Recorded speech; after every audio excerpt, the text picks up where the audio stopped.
Hi mga ka-bakers! Kumusta kayo?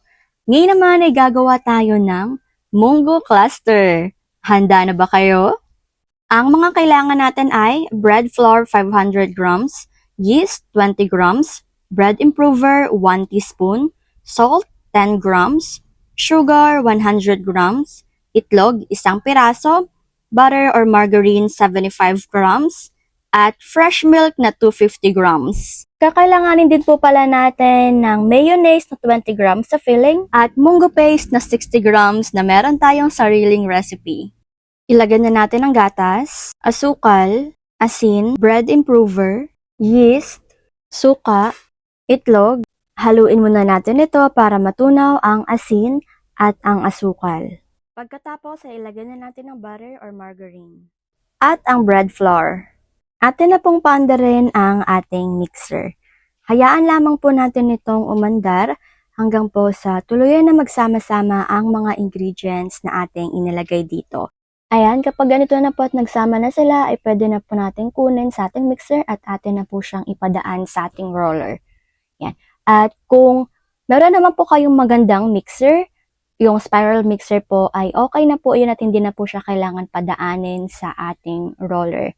Pero dahil po medyo matanda na po kasi yung aming mixer, kaya po kailangan po talaga nating ipadaan sa ating roller. Pero kung meron po kayong spiral mixer ay okay na po ito, mas maganda po yun.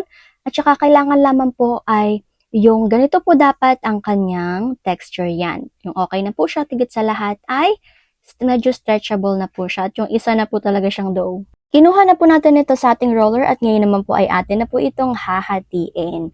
Yan. Hatiin lamang po natin ito. Yung size nga po pala ng dough natin dito ay 250 grams. At dahil meron na po tayong dalawang dough ay atin na po itong papabilugin.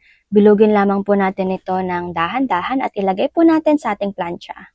Ayan, at eto na nga po mga ka-bakers ang ating pinabilog. Ngayon naman po ay atin po itong i-rest ng 10 minutes lamang po. I-ready naman po natin ang ating munggo na 60 grams. Yan, eto nga po ang ating munggo. At i-click nyo lang po sa baba ang link kung paano po gawin ang ating munggo paste. Dahil nandiyan lamang po yan sa baba. Pagkatapos po ng 10 minutes ay tanggalin na po natin ang plastic. At okay na po ito mga ka-bakers. Ngayon naman po ay atin na po itong tatanggalin sa ating plancha. At pagkatapos naman po ay atin nang kukuhanan nito at isi-shape po natin ito ng bilog. Ilalagay na natin ang ating munggo at isasara po natin ito. Ayan, at ready na nga po ito mga ka-bakers. Gawin lang po natin ang ikalawa. Ayan, so eto na nga po, no? Atin na po itong iro-rolling pin. Kukuha po tayo ng rolling pin at atin po itong ipapahaba. Habain lamang po natin. Ayan. Pagkatapos naman po itong mapahaba, ay atin po itong ipaparolyo. Yan. Rolyo lamang po natin ng dahan-dahan. At just take your time lamang po mga ka-bakers. Gawin din po natin ito sa ikalawa. Pagkatapos naman po sa ikalawa, ay okay na nga po ito at ready lamang po natin ang ating molde na gagamitin.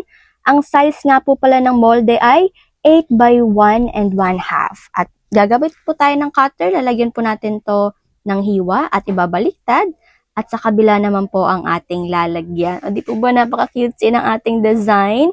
And okay na po ito. Lalagay po natin sa ating molde. Kukunin po natin ang ikalawa. Maglalagay po tayo ng hiwa sa gilid at babaliktad po ito at sa kabila naman para po magkaroon po siya ng hiwa din. Siyempre okay na nga po ito para ipahinga or i-propping ng 60 minutes. Atin po siyang ilagay sa plancha at ipahinga ng 60 minutes po. After 60 minutes ay malaki na po ito at atin na pong lagyan ng ating egg wash. At maglalagay naman po tayo ngayon ng ating sugar streusel. At ito nga po pala ay mabibili sa mga bakery supplies. At madali lang naman po itong gawin, kaya po alam kong kayang-kaya nyo. Next naman po lalagay po tayo ng mayonnaise. Yung dami naman po ng streusel at saka ng mayonnaise ay kayo na po ang bahala. Or kung ayaw niyo pong lagyan ng streusel ay okay lang din naman po. Kung wala po kayo, hindi naman po siya kailangan lagyan talaga. Optional lang din naman po ito. Optional. Okay, ready na nga po ito para sa ating oven. Ang oven temperature natin sa taas ay 170, sa baba ay 190 at ang baking time ay 25 minutes lamang po. At pagkatapos ng 25 minutes, ay luto na nga po ang ating munggo cluster na napaka-yummy, napaka-fresh, napaka-delicious at higit sa lahat ay napaka-benta po talaga nito. At alam niyo po ba na sobrang laki po talaga niya mga ka-bakers. Napakasulit po talaga niya. Sangka pa, dito ka na sa ating munggo cluster na talaga namang isa sa mga hinahanap-hanap ng ating mga customers. O, di ba napaka-winner? Kung tayo po ay magnenegosyo, abay go, go, go. Kung tayo naman po ay gagawa para sa ating pamilya, abay sulit na sulit po talaga ito. At higit sa lahat ay talagang masasarapan po sila. Lalo na po dahil wala po itong meat. Sa mga mahilig po dyan sa gulay, abay eto na nga po ang ating pinaka-hinihintay. Ay naku po mga ka-bakers, napapadaldal na naman po ako. Kaya nga po, eto na nga po ang ating food for the soul ngayon. John 16 verse 33. Sinabi ko ito sa inyo upang sa inyong pakikipag-isa sa akin ay magkaroon kayo ng kapayapaan. Magdaranas kayo ng kapigatian sa sanlibutang ito, ngunit tibayan ninyo ang inyong loob. Napagtagumpayan ko na ang sanlibutan. Amen, amen, amen. Napagtagumpayan na ng ating Panginoong Hesukristo ang sanlibutan na ito, kaya naman tayo ay manalig lamang sa Kanya hanggang sa huli dahil walang imposible sa ating Panginoon. Kaya naman, ako muna ay magpapaalam. Hanggang dito na lang po muna ako. Paalam muna. Take care at higit sa lahat ay God bless.